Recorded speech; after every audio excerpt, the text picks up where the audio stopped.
On behalf of the School of Public Health at Georgia State University, welcome to this special presentation on racism in public health featuring Dr. Chandra Ford. This event has been organized by the School of Public Health's Task Force on Racial Equity and Inclusion, and it was established in June of this year to respond to the recent and repeated killings of African Americans in our nation at the hands of police officers. These tragic events accentuate long-standing issues of systemic racism and oppression that exist in our country today.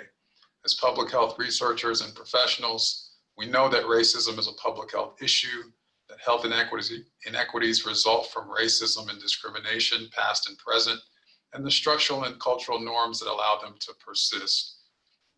If we're committed to the promotion of health and well-being of the population, we must call out and address these inequities. We can and must work together to shape the future for the better.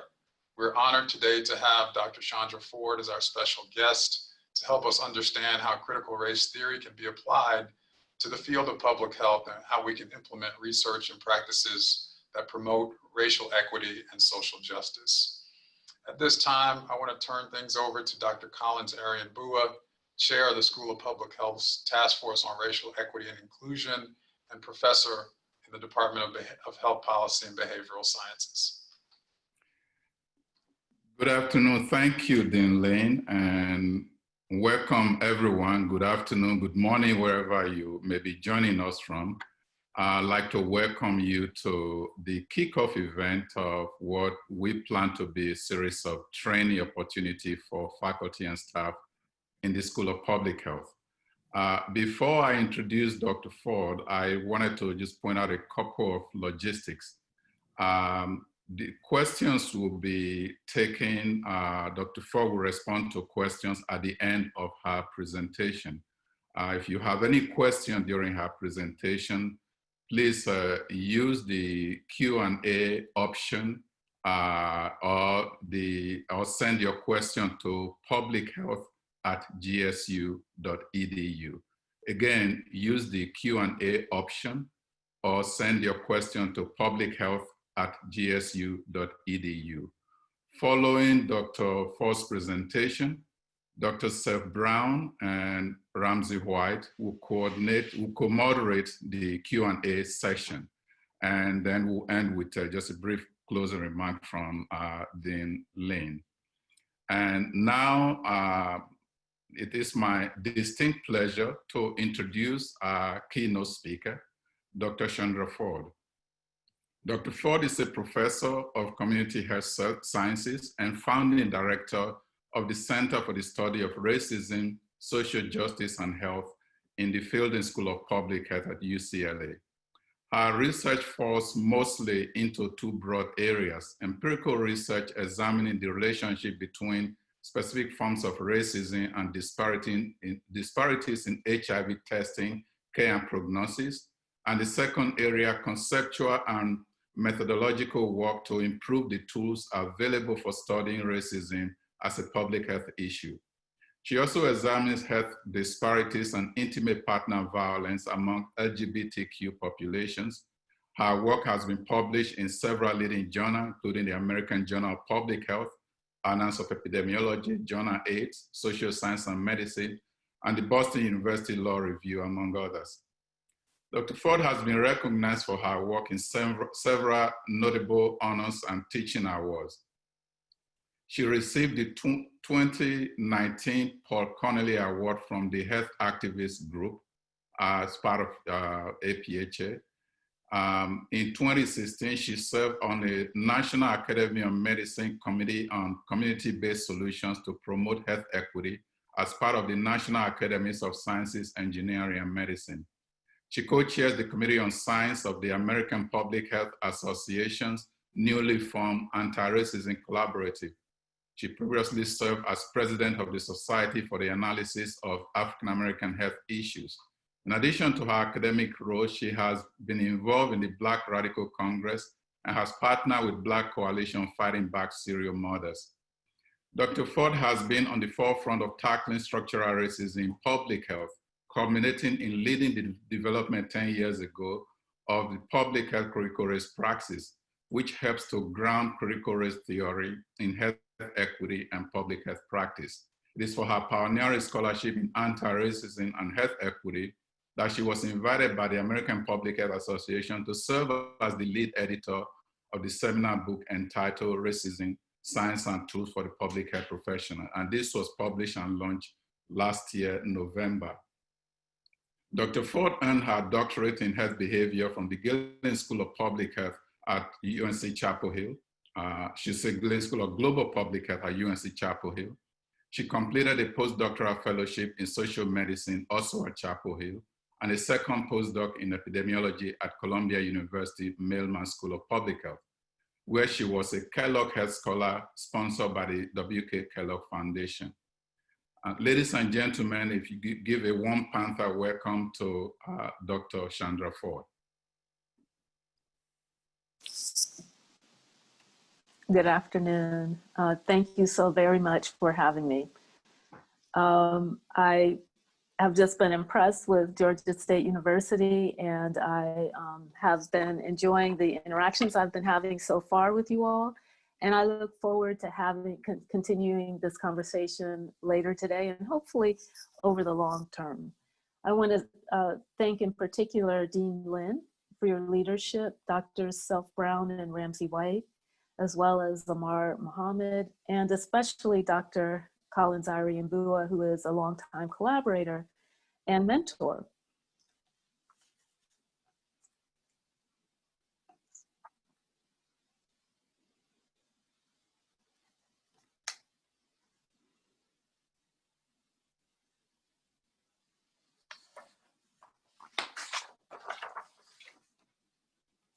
I conduct my work on lands in Southern California that were originally inhabited by and cared for by the Gabriel and Yotova peoples. And no doubt the displacement of these peoples who are still here enabled the establishment of my land grant institution and its enrichment. And I acknowledge this as a way to recognize that even those of us with claims, legitimate claims about US racism, benefit from and are complicit with the ways in which the indigenous peoples of the Americas continue to be exploited, and also to draw attention to the ways in which the health inequities of today cannot be examined separately from their root causes. I was asked to address racism as a public health issue and to offer the task force and the GSU community more broadly tools that can be used to launch your efforts to incorporate anti-racism into the school's teaching, research, and service. And I'll do this using a critical race theory frame, which is that guides my work. Racism may be a social problem or a moral quandary, but is it a public health issue from the perspective of public health as a profession? Uh-oh. Let's see.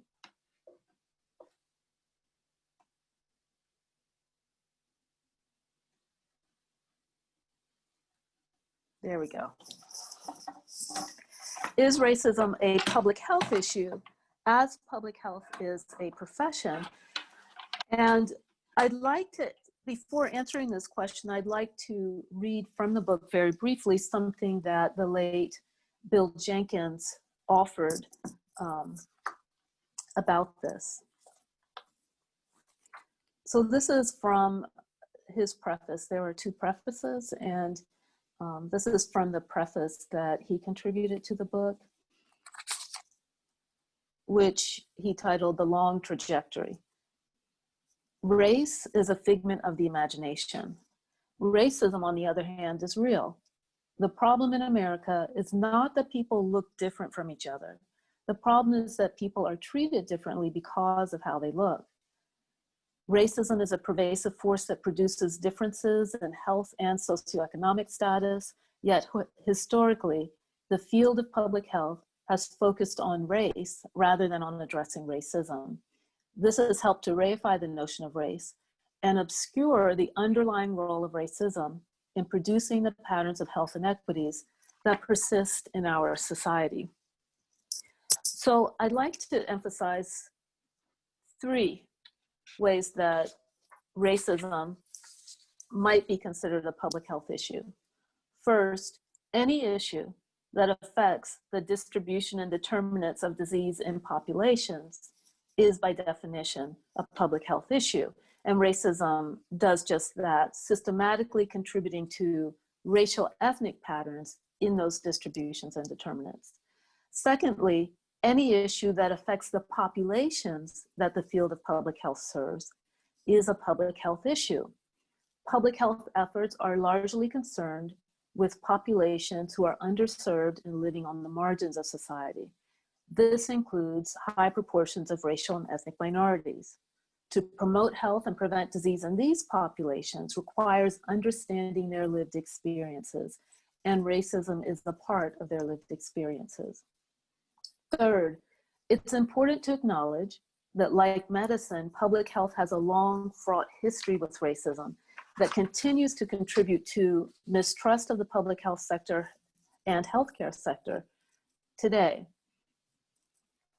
But public health also has a long tradition of advocating for equity and racial justice, and that should be something that gives us hope and gives us something to rally around. Past president of the American Public Health Association, Kamara Phyllis Jones, defined racism as a system of structuring opportunity and assigning value based on a social interpretation of how one looks. And that social interpretation is what we often refer to as race. This system unfairly disadvantages some while unfairly advantaging others. And as a result, it saps the strength of the whole society through the waste of human resources. The critical social geographer Ruth Wilson Gilmore defines racism as the, quote, state-sanctioned, as well as extra-legal production and exploitation of group-differentiated vulnerability to premature death. I find this definition particularly useful for studying health inequities because it clarifies that racism cannot be understood separately from the impact that it has on the body. It produces systematic differences along racial lines in risk for and actual mortality. From 2008 to 2017, nearly 2,000 studies examining racism's contribution to health disparities were published and indexed in Medline. This body of evidence is absolutely critical to document the existence of racism, to estimate the prevalence of specific types of racism exposures, and explain the implications for health and healthcare outcomes in diverse populations. However, critical race theory suggests that to achieve equity will require more than mere evidence. And that's because racism is not a discrete exposure that only exists out there in the populations we study. It pervades every dimension of our society, including the public health context where we learn, study, and conduct research. So how do we take the next step to go beyond doing research on racism to do anti-racism research? Anti-racism has been defined as a commitment to dismantling racism across all socioecological levels. And an anti-racism organization is one that acknowledges the destructive power of racism in society, attempts to ameliorate it, and importantly, maintains a critical stance toward its own organizational racism. As I mentioned previously, my work is informed by a critical race theory orientation to this work. Critical race theory originated in the field of law in the late 1980s as an anti-racist intellectual movement among legal scholars of color, seeking to identify, understand, and undo the root causes of racial hierarchies that persisted in the post-civil rights era in more subtle and nuanced ways. It has been described as a collection of activists and scholars interested in studying and transforming the relationship among race, racism, and power. Now, critical race theory is a decentralized and rather unwieldy set of tools and resources. So in 2010, Collins, Irie, and Bua and I endeavored to develop the public health critical race praxis as a model for applying critical race theory within the context of health equity. And in particular, how do we apply it for empirical work? Two questions guide all public health critical race praxis endeavors. One, how is racialization, that is racism, operating through the structural mechanisms, relevant to the problem at hand? And how is racialization relevant to the production of knowledge about the problem?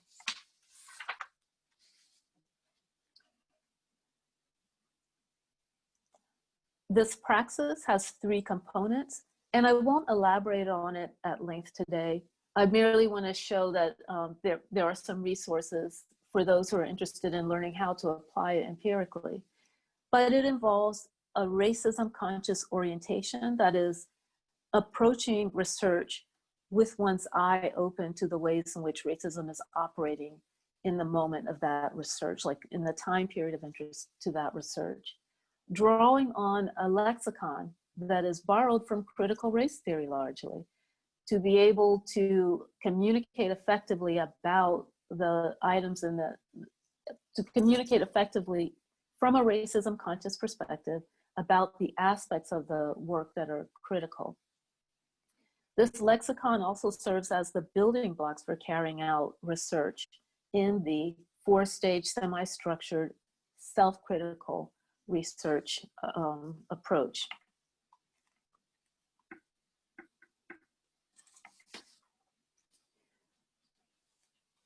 Several ways public health critical race practices might inform the approaches used in research include that we can center in the margins.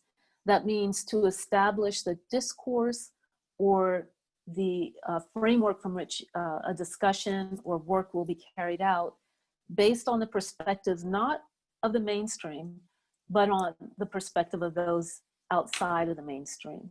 We can use first-person voice in empirical work, in scientific work, as a way to be explicit about the roles that we play as individuals in shaping understandings about findings, for instance. We can assess our a priori biases as part of the research process. That is, we can take stock of the assumptions that we are bringing to the work and acknowledge them and share that with others. We can take direct action based on the findings of the work or based on what we learned by carrying out the research process. We can engage in counter storytelling, which is a way of speaking back to or responding or challenging dominant narratives that exist in the mainstream, and in particular about those outside of the mainstream. And finally, we can use critical race tools to critique the canon. Now, science is always critiquing the canon. What's unique here is thinking about the ways in which racism may be embedded in a canon and trying to find ways to extract that and make it apparent. So thus far, I've talked about what racism is, and I've shared with you my critical race theory foundation for the work that I do. But what can public health people do in concrete terms about racism? So I would offer that one thing we can do is simply name it. We can also study it. And we can clean our home. And by that, I mean, we can start at home by addressing the ways in which racism operates proximally to us. So let's start with naming it. Derek Bell is considered the father of critical race theory.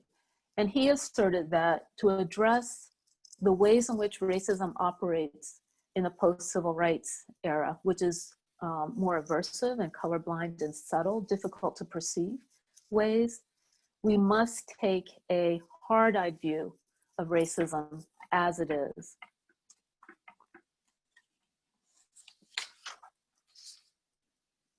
All knowledge is socially constructed, and scientific knowledge is not accepted.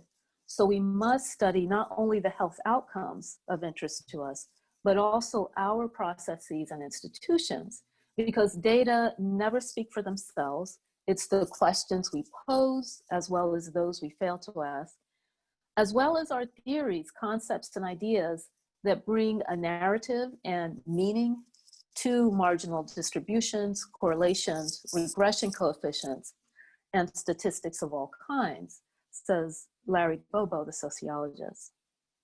Indeed, as Dr. Ariane Bua and I say, the systematic nature of the scientific method enhances the reliability of empirical findings, but does not eliminate the influence of racial bias.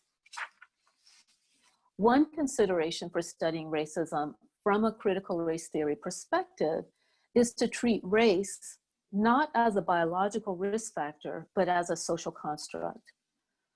Within the field of public health, when I am talking with my students and ask them what that means, they often can tell us what race as a social construct means race is not, and that is to say that it is not essentially a biological construct.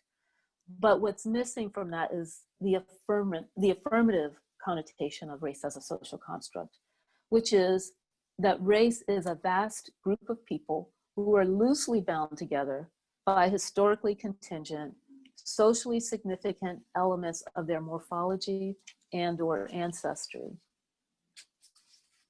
Race does not indicate someone's inherent biological risk. Rather, it reflects risk of certain social experiences given a set of physical characteristics or racial assignment. And that's the US context. In other contexts, it may not be so much physical characteristics, but for instance, religion. Race reflects hierarchies of value. Therefore, in capitalist societies such as ours, this helps to explain why racial patterns align very closely with socioeconomic ones.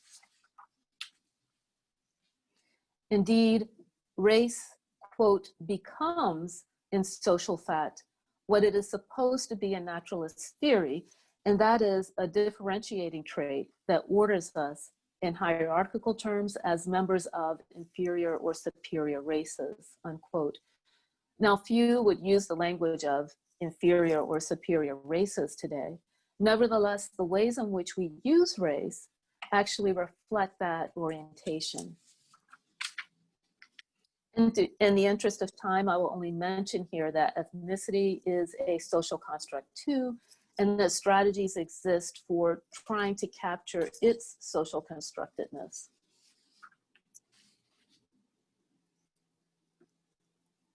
So I mentioned that we should name it, study it.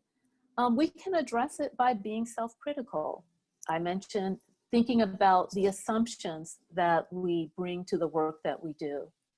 Public health critical race praxis also emphasizes that once we identify some of those a priori assumptions, we can then check those personal biases, which is important in order to attend to individual and collective power imbalances. Even within the university setting, for instance, we can learn from community-based participatory research approaches, which have long encouraged equitable partnerships between, for instance, researchers and community members as an ethical, sustainable path to health equity. Key to success is focusing first and foremost on power differences between parties, rather than, for instance, on identity differences, and then developing strategies that address those power imbalances. We can address racism through public health practice. Practitioners who are working on the front lines often hear about the experiences that the community members with whom they are working are having with inequities. Practitioners working on the front lines can help monitor institutional racism in the public health settings where they work, document racism exposures in the communities where they work, inform applied research by drawing on the critical race theory or other anti-racism literature and methods to inform how evaluation is conducted on projects, and by improving how we capture things like race on, for instance, intake forms. So can we capture it in ways that reflect the social inequalities that race really represents, rather than that reinforce the notion that race is a biological construct? Baby steps that public health professionals can take immediately include learning about racism and anti-racism.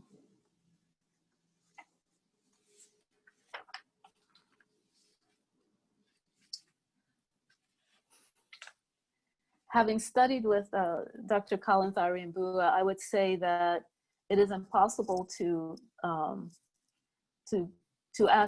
have any presentation without having a lot of questions that remain unanswered in some ways. Questions that I think we need to struggle with together. And some of the ones that I think are important for us to struggle with here today include: how do liberal forms of racism help maintain a status quo? Thinking about liberal forms of racism is particularly important for several reasons. One, the field of public health embraces an identity as being progressive, and yet racism pervades the field.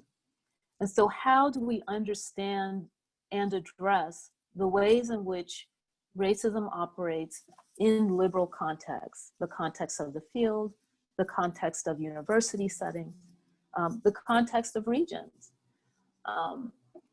Number two, how do we think about what my individual role is in confronting institutionalized racism within our field?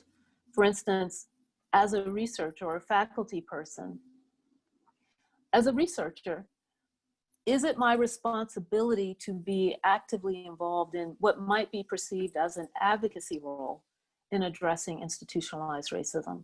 Certainly I can see my role as a faculty person, but is it appropriate for me as a researcher to be involved in addressing institutional racism? These are questions that each person must ask herself, himself, theirself, and that we collectively must also address together. And then how do we recognize our complicity with a problem? And here I recommend something that I call dynamic decentering, which is thinking of, in every context that we're in, we have privilege and we have disadvantage, and we're constantly navigating the two. How can we leverage the privilege when we have access to it, and also buffer ourselves from the impact of disadvantage? In recognizing our complicity with the problem, part of what we're doing is recognizing that we're all in this together in a way. I don't want to oversimplify it because it is more complex than just a simplistic statement of that, but also that no one's hands are completely clean.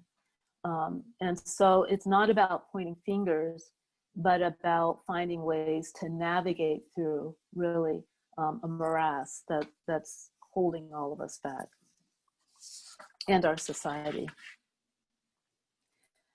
A critical question that I struggle with a lot is providers are trained to document problems by producing evidence. What if the evidence does not matter? If it doesn't provoke a response? How can we still advance an equity agenda? And here, these questions are informed by seeing the police killings of Black people and the adequacy or lack of adequacy of response to the evidence of that. So starting at home is important with liberal racism. And when I say start at home, what I'm talking about is, of course, with ourselves, but also within the field of public health. and also to think about the relationship that our field has and our institutions have relative to the communities that we serve. Starting at home means to acknowledge and also to relinquish consolidated privilege.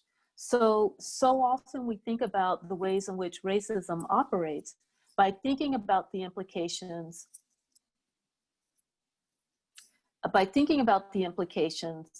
for those who are excluded from privilege. But privilege and white supremacy may work to maintain themselves. So how can we focus on, and in particular, those who have privilege, focus on identifying and levering that privilege for good in ways that truly relinquish the underlying power that helps to maintain and sustain it. Addressing what has been called the diversity racket. And here, keeping an eye on the role of power helps to address the issue of diversity, the racket piece of the diversity effort. Because by investing in diversity efforts such that true influence is possible through those efforts, we avoid tokenization, for instance, which is what the diversity racket critiques. And then engaging in dynamic decentering. For those of us who come from the margins of society, dynamic decentering is a way of recognizing that although we do walk in those margins and we may have come from those margins, that by virtue of our position in academic settings, we also have some privilege. And how can we remain attentive to the ways in which our presence does, and also the ways in which our presence does not fully address the needs of those who walk in the deepest of those margins.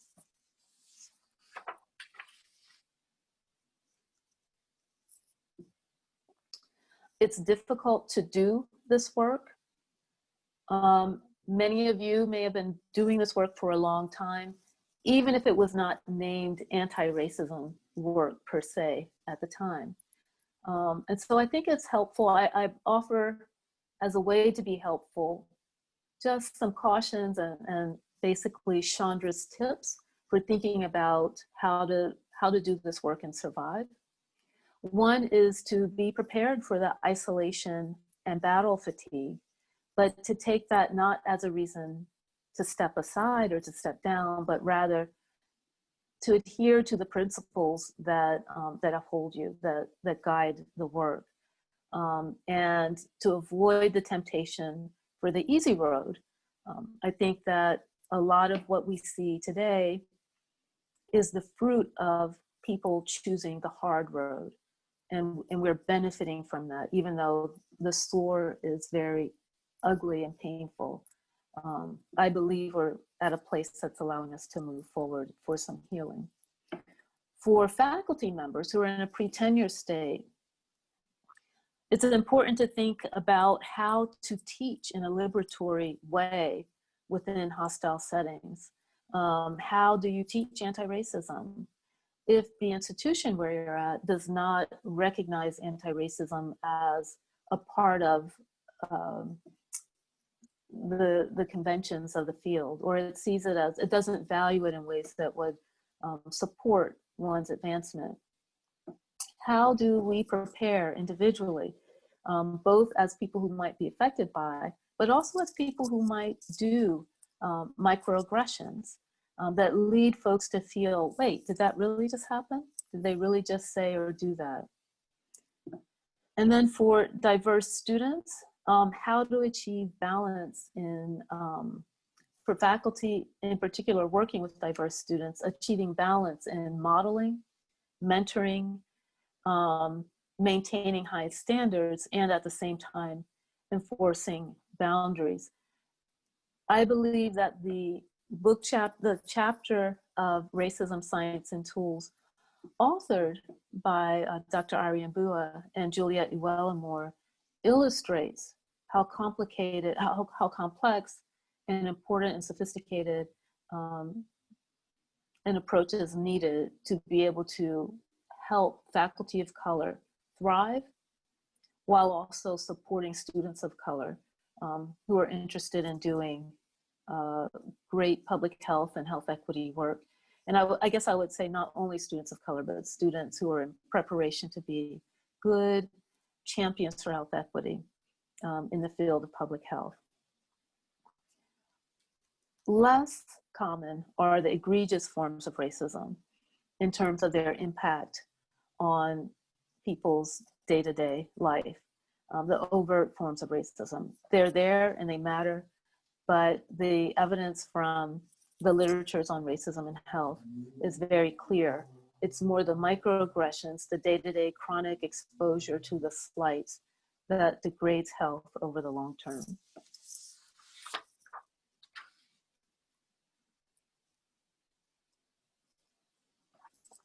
I want to leave plenty of time for conversation and discussion. So what I would offer is this. Let us recognize and address the colorblind liberal forms of racism. Let us prepare and charge forward together. I believe, based on the interactions I've had with you all thus far and my respect for your leadership, that GSU's leadership training should be bold and courageous. And I believe that you all can lead in carrying out a structure of anti-racism within a school of public health.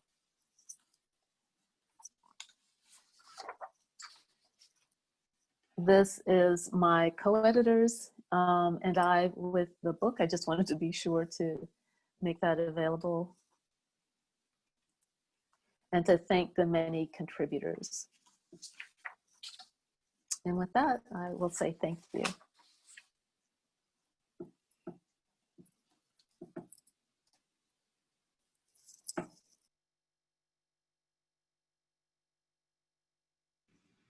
Hey, Dr. Ford, this is Kim White. Thank you so much for sharing that. Both Dr. Shannon Brown and myself have been monitoring questions in the chat and in the Q&A, so we have a couple of good ones for you, I think. One of the first questions was, what are the gaps in qualitative research tied to anti-racism and school settings, in your opinion?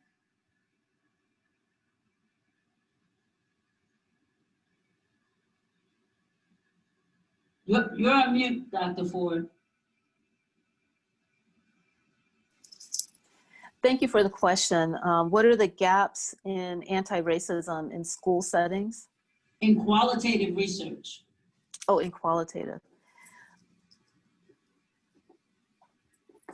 There's actually a considerable amount of research, qualitative and quantitative research, based in schools of education that are rooted in critical race theory. In fact, in many ways, education is a model for public health in terms of a critical race theory orientation to the work. And so I would recommend drawing on the literature in critical race education. Okay, thank you. Mm-hmm. Hi, Dr. Ford, this is Shannon. Thank you so much. What an outstanding presentation so far. I have a question submitted. As race, ethnicity are social, not biological constructs, how should they be addressed appropriately in genetic-based precision medicine health services and public health research? Thank you. That's a very important question. So to say that race is a social construct is to say that it's meaningful in ways that are tied to social, political factors, social and political drivers. But that does not mean that there is no, there are no biological indicators of difference. And so the important thing then is to look for those social and political factors that might shape one's experience. even if we're thinking about genetics, certainly genes cannot be expressed without environmental influences. And so looking for those aspects of the environment beyond, for instance, the biological environment that are relevant in terms of inequalities, racism, and racialization.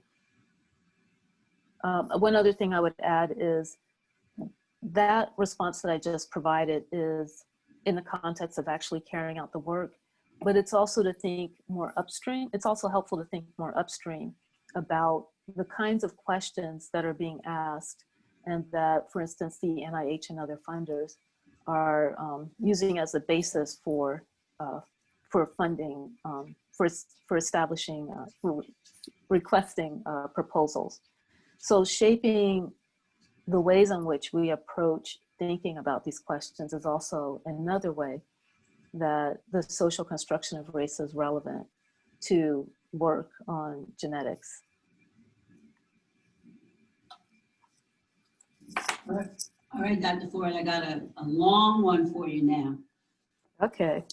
Dr. Ford, I was gripped by your suggestion that we find ways within public health to identify the power imbalances that may be masked by racial labels.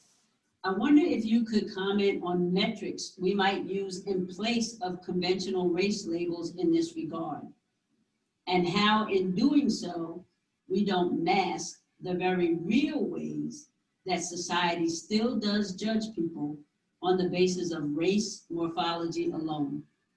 It seems to me, perhaps it's a question of both and rather than either or. Ooh, that was long, wasn't it? It was well written. That was a great question. So a simple example would be, as a simple example, let me compare and contrast one's perceived race and one's, I'll call it self-reported race. So perceived race, and what some have called street race, is what others assume you are when you're walking down the street. So they do not ask you or whatever, but the treatment you get based on what you look like is what matters there. So perceived race is useful because it is a proxy for something about the exposure, the kind of treatment that you'll get. It's helpful to explain how others see you. And there are a number of different ways to measure it. Contrast that with self-reported race. And I'll have a caveat about this in a moment. But self-reported race is what I myself would write on a intake form, is my identity. Now it's important to note that, so self-reported race and perceived race may or may not concur. And we often treat as a gold standard self-reported race. But in fact, there are contexts in which self-reported race is not the gold standard. For instance, in the example I just gave, if what you're really interested in is the treatment that people get when they are out, for instance, walking while Black, then what matters more is how they are perceived, not how they themselves identify. Now, it's important to recognize that we have been so conditioned to see ourselves as the racial categories that we're quote unquote supposed to, that self-report does not necessarily reflect one's racial identity. So I draw distinctions between perceived race, self-reported race, and racial identity. And racial identity may or may not be reported. And even if it is reported, a person may report their identity according to what they expect others to expect them to report. So I hope that was helpful. Thank you. The next question I have is, what specific steps can those of us whose work has focused on documenting the relationship between racism and health outcomes take to move past mere documentation? That's something that we're all working on together and learning how to do together. At this stage, I think that saying that is important in order to recognize that we may make mistakes, but it's important to try to take steps to push ourselves in a direction that is not merely about documenting racism. Although, let me say, documenting it has been groundbreaking and is absolutely critical. So one thing we can do is to begin to also assess our own a priori assumptions going into the work. And so an example that we've used in my work is that while we're conducting the funded research, we also survey the members of the research team. So each of us completes a survey, a questionnaire. Most recently, we completed it using SurveyMonkey. And the questionnaire asks, what do we expect to find? Why do we expect to find it?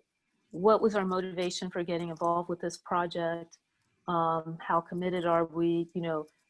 How would we feel if we saw results that contradicted what we expected? Those kinds of questions. And perhaps in the long run, we'll be able to examine the relationship between those a priori assumptions and our findings using Bayesian or other statistical techniques. At this moment, at least stopping to think about what those assumptions are has been a very useful exercise for me and my team. And that's something that people on the team have talked about, that it does force us to confront what it is that we think we're doing and why we think we're doing it that way. So that's one thing I think is helpful. And part of the reason I think it's helpful is it helps to illuminate the ways in which it helps to demystify science as sort of all-knowing, objective, and therefore unbiased with respect to race and racism. Excellent suggestion. Thank you. Okay, Dr. Ford, next question. Where are the greatest opportunities for majority white faculty to help champion and lead anti-racism work while being mindful and respectful of historic power disparities?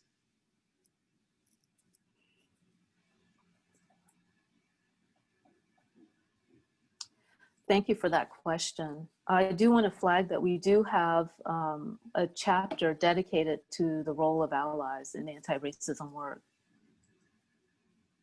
I think it's important to recognize that there's a response to the question that can be for white allies in general, but there's also a part of the response that could be for that could vary depending on individuals, and also that can be thought of in terms of institutions. I believe that one of the most important places for white allies to work is with white folks, with white institutions. Why? One thing that you heard me say repeatedly today is, how do we leverage the privilege that we have?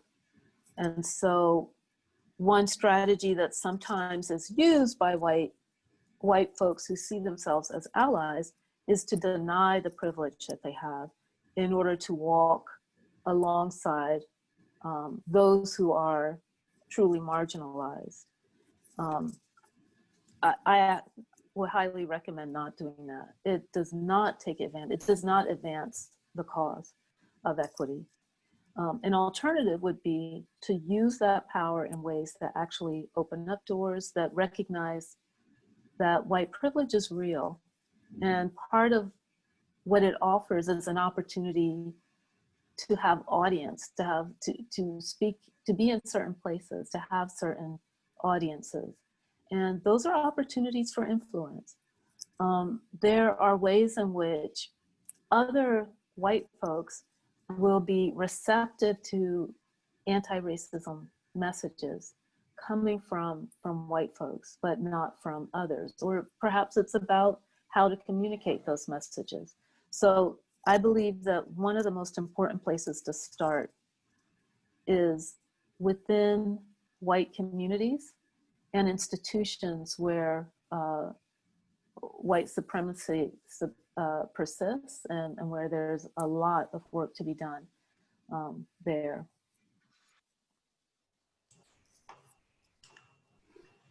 Very helpful, thank you. The next question is, are there good examples of applying critical race theory within the context of systematic reviews and meta-analyses to identify hidden racist practices within scientific subdisciplines? For example, investigating practices around collecting and reporting race as a factor prior to announcing a screening tool has high diagnostic accuracy. Yes, there are several. One that I would highlight is by Dr. Kemi Dahl. Her name is spelled K-E-M-I at the University of Washington. K-E-M-I, the last name is Doll, D-O-L-L, who looked at this, who did a systematic review using critical race principles to try to understand endometrial cancer disparities. So I would say that the systematic reviews using critical race theory, there are several trends in the use of critical race theory in public health. And one of the best of them, or one of the most common, is actually the application to systematic reviews. Okay, Dr. Ford, I have a question. How should we look at intersectionalities between race, ethnicity, and sexual identity and orientation? Is this work important? Thank you for the question.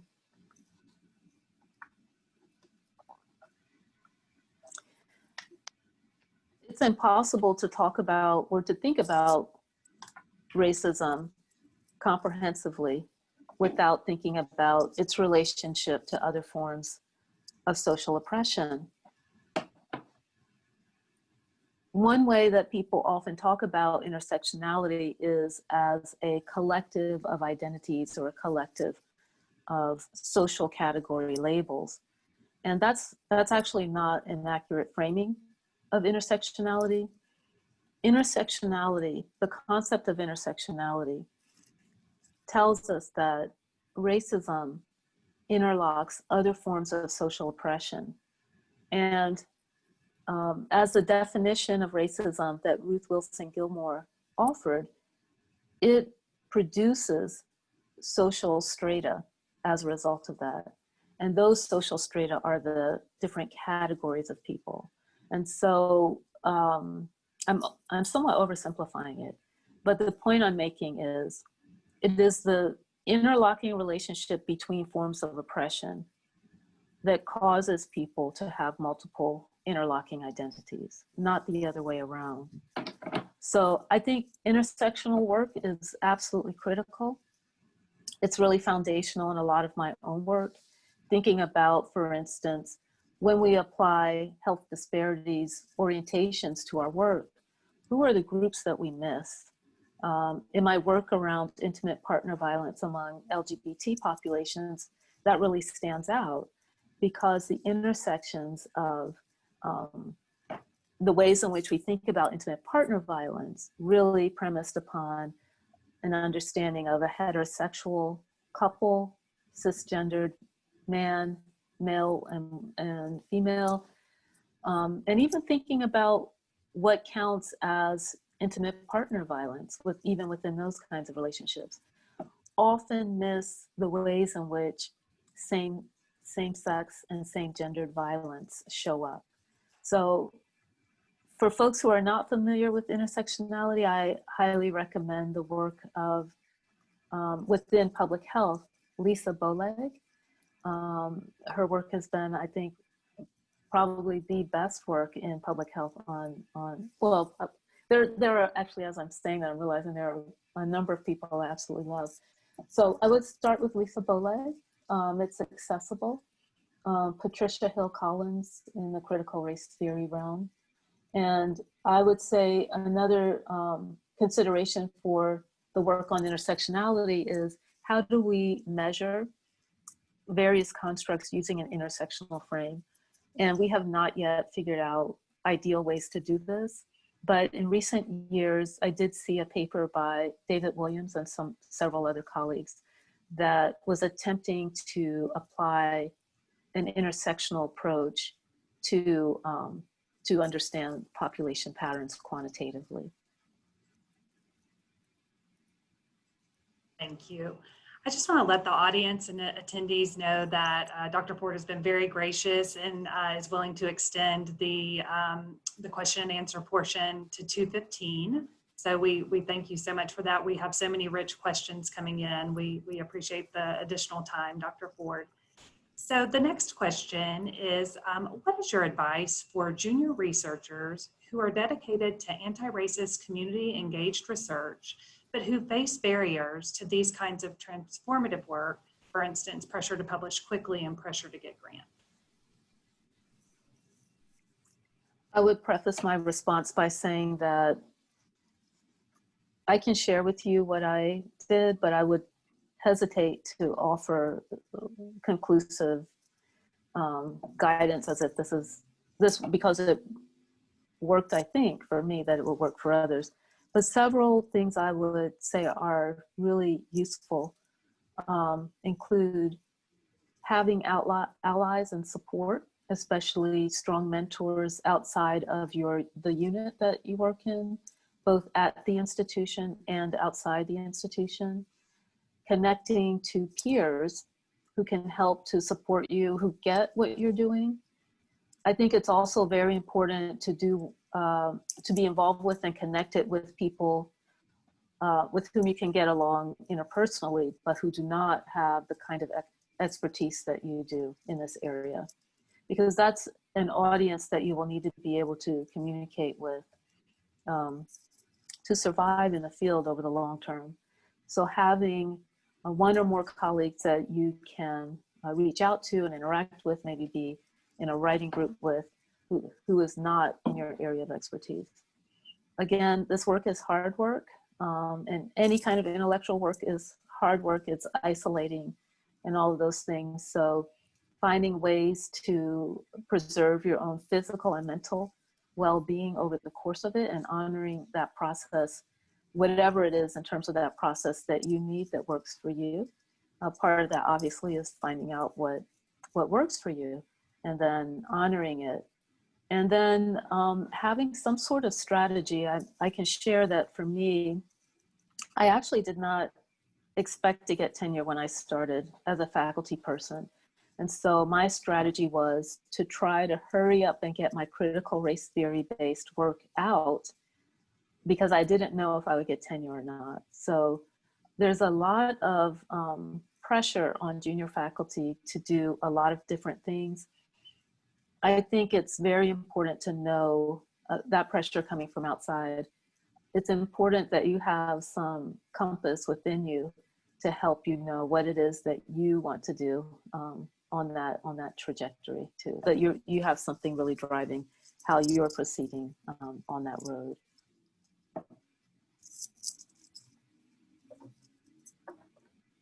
Dr. Ford, next question. Since we are in a very important election year, what are maybe one or two questions you might suggest we pose to our candidates, both at the federal and local levels, in regards to improving health disparities for socially disadvantaged groups? I'm really interested to know if they are putting their money where their mouth is. And by that, I mean both in terms of actual resources, and as we all know, time is also a critical resource, perhaps maybe even the most important resource in some ways. And so not just a one-time dump of funds or other resources, but what kind of sustained investments are there to address these? So that's one question. And the other question is about who is advising and guiding the decisions that they make and that they would make around equity. Equity cannot be handed down from above. And so if parties from outside the politician's bubble are not involved with shaping in substantive and influential ways the work and the decisions that they're doing, then I'm very skeptical about the ability of that politician to actually enact true equitable change over the long haul. Thank you. Dr. Ford, we have several questions coming in asking for recommendations for readings on critical race theory for those of us who have not done a lot of deep reading in that area. Let me start with a special issue of the journal Ethnicity and Disease that was published in August of 2018. That entire issue is dedicated to critical race theory. And actually, Dr. Irene Bua and I co-edited it. We were guest editors of it. And so there's a combination of commentaries, but most of it is empirical studies. So I think that would be an excellent place to start. A mix of qualitative and quantitative studies, focusing on a range of things. Within the legal literature, there's a very easy reader that's called Critical Race Theory and Introduction. And you could read it in a night, so I recommend that. There is another core text that's called Critical Race Theory, the key writings that form the movement. I may have the name just a little wrong, but it's one of its co-authors or co-editors is Kimberly Crenshaw, C-R-E-N-S-H-A-W. So those are the places I would start. Thank you. Dr. Ford, we have many students on the webinar. Do you have any suggestions for how our students can take an active role in identifying and addressing race in the classroom? That's a really challenging position. As I convey to my students, especially my students of color, their role is not, they're not being paid to teach. And so their role is really to be educated and to get the maximum from their educational experience. And yet often the burden of addressing racism is left to the students who are impacted by it in classrooms. And so I mention that because I would like to encourage students to keep that in mind, their purpose for being there, even as I say that they will need to continue to find allies among the faculty who can advocate on their behalf in the context of hostile, or whether they're intentionally hostile or just uncomfortable classroom environments. I don't know of a predominantly white institution, and in some cases, even historically Black institutions where concerns about hostility in the classroom do not exist, racial hostilities, gender hostilities, and hostilities around sexual orientation. And so being able to learn effectively requires, it seems, the ability to be able to be in those environments undistracted by those kinds of, by microaggressions and so forth. At the same time, I believe it's really important to recognize that often students have more power than they realize, not just collective power in terms of taking social action or political action, but also individual power. And I rather push back against the notion that, for instance, I can't do something if I haven't seen someone who looks like me do it. So I would challenge students to push harder than they think they can in terms of challenging the status quo and demanding what they believe it is that they deserve in the classroom. Actually, there is something else I would add, and that is that as students, you are actually the future leaders. And so it's important to begin to see yourselves and treat yourselves that way. Take yourselves and your work seriously. And for instance, you can form collectives together where you study these things and you put forward agendas to move the field, yourselves, your institution forward.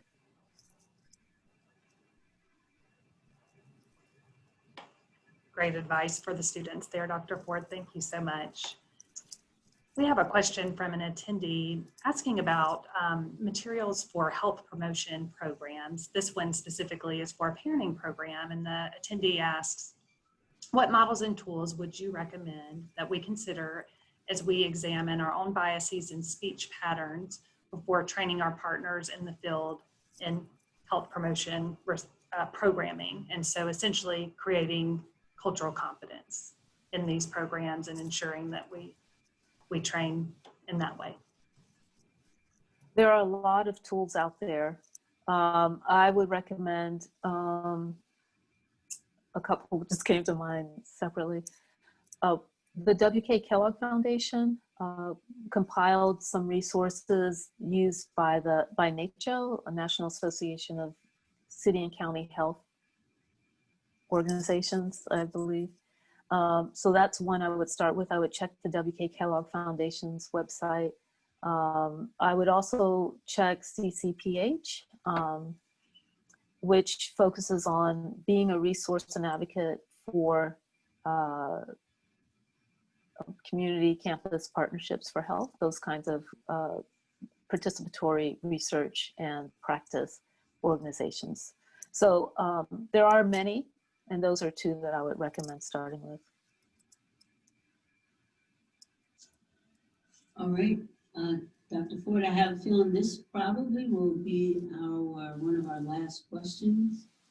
How can we also make, this is from an attendee, how can we also make professors and educators more aware of the impact on Black people and minorities from information presented in class on racial disparities?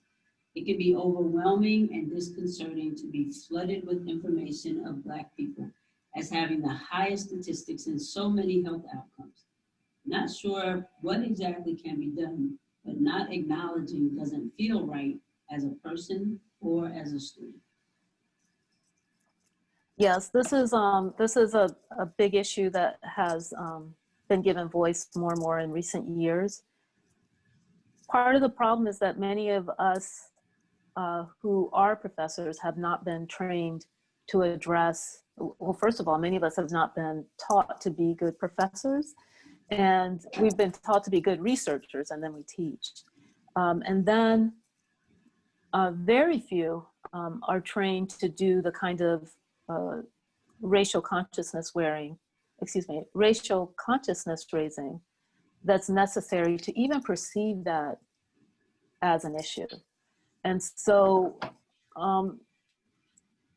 the question is a good question. I don't know that providing evidence, especially coming from students, is the best solution. I think what the question speaks to is the need for our institutions to require our faculty and to provide our faculty better training in racialization and how to teach well in a way that is anti-racist. So I think that it's helpful for students to raise it, but in my experience over the last decade or so, when students do raise these kinds of concerns, it's not helpful for the students. They're seen as problematic or that kind of thing. So this is something that I would put on institutions to require our faculty to develop the competence needed to be able to see that this is an issue, and then to give them the tools to be able to, for instance, I mean, it's an easy example to go with a Black-white disparity in something, but can the professor be forced to look for more creative examples, to look more creatively for examples for the point that they're trying to make. So that's a great question. I think it's the responsibility of our institutions to recognize that that is a problem that professors are part of. Thank you for the question. Dr. Ford, let me just say thank you so much for taking the time to just answer our questions so eloquently, so much in depth. We truly appreciate that. We have a good number of questions that we still hadn't gotten to. We may just compile some of them and get your thoughts about them at a later time and be able to share them in that way. At this time, I'd like to turn it back over to Dr. Ariambua. Thank you very much, Kim, and what a powerful, brilliant session. And thank you so much, Dr. Ford, for not just the excellent presentation, but the really thoughtful, insightful comment and response you provided to each of the questions. It's a part of that process of living by example, that you took each question very thoughtfully and offer response. And I'm taking notes and things that I know I'm going to apply in my classroom. And I particularly want to also thank you for the response about student engagement. Just for the benefit of the listener, the recommendations that the School of Public Health Task Force on Racial Equity and Inclusion that I chair came to, it turns out that a group of students in 2018 actually developed a report that was shared with the dean. And it included, in fact, a number of the things that we recommended, including creating a task force such as ours and having a training such as the one that we are launching with your presentation that students had already thought about it. It's a way of really letting students know that we do listen. Things may not happen at the time you're thinking about it, but in this case, it was very helpful, and we actually were fortunate to have Chandra Scruggs, who was a member of that class and also a member of our task force leading. So for those of you who are staying with us for the part 2, which will start at 2:30, we're going to give Dr. Ford a break in a few moments, so that we'll take about 15 minutes break and sign in for those who register for part 2. Dr. Ford will stay with us and listen to some of the discussion and comment and be able to offer additional insight. I thank you all for staying with us and for participating. And at this time, I would like to invite Dean Lane to make a closing remark. Well, thank you, Dr. Ariambua, and Dr. Ford, thank you so much for speaking with us today, for really empowering us and giving us so many tools to address the issues of systemic racism and racial inequalities in society.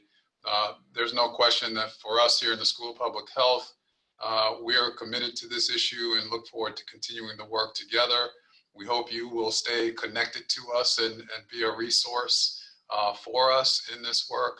I also want to thank everyone that's participated, our faculty, staff, students, alumni, and friends of the school. As I looked at the list, there's just a large number of students, and that's great to see, as well as faculty. So thanks for joining us for this presentation on racism in public health. Also want to thank the task force, the School of Public Health Task Force for Racial Equity and Inclusion, who really has provided the leadership for bringing this event together. And lastly, I want to thank Provost Wendy Hensel for her leadership at the university level, for her participation on much of the session today, for taking time to join us and helping to push forward the GSU Task Force for Racial Equity and Inclusion that we work in close partnership with. The last thing is just that this live stream has been recorded and is going to be available on the School of Public Health YouTube channel. And so if you'd like to view it again or share it with others, look for it there. On behalf of the School of Public Health, thanks again to everyone for joining. And we look forward to continuing all of this work together. Thanks.